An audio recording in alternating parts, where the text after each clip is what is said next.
મહીસાગરમાં ભાજપ અને કોંગ્રેસની વચ્ચે રાજકારણ ગરમાયું છે।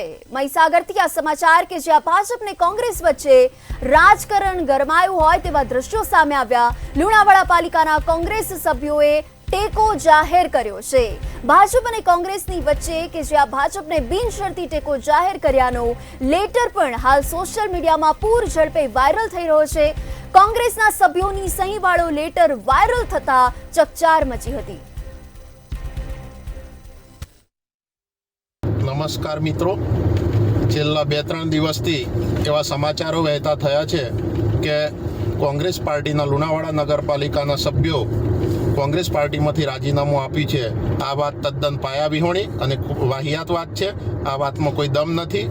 લુણાવાડા નગરપાલિકાના કોંગ્રેસ પાર્ટીમાંથી ચૂંટાયેલા તમામે તમામ 11 સભ્યો કોંગ્રેસ પાર્ટી સાથે અડીખમ છે। મારે ટેલિફોનિક વાતચીત પણ થઈ છે। તમામ સભ્યો પાર્ટી સાથે છે અને આવનારા દિવસોમાં પણ પાર્ટી સાથે રહેવાના છે।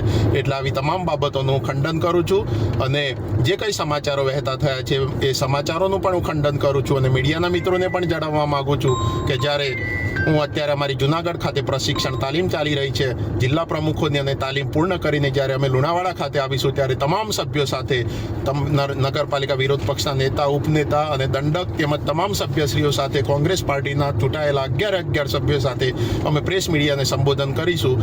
તમામે તમામ 11 સભ્યો કોંગ્રેસ પાર્ટી સાથે છે। કોંગ્રેસ પાર્ટીનાથી કોઈ પણ નગરપાલિકા સભ્યનું રાજીનામું અમને પ્રદેશ લેવલે કે જિલ્લા લેવલે કોઈ પણ પાર્ટીના કોર્પોરેટરનું રાજીનામું મળેલું નથી। એટલે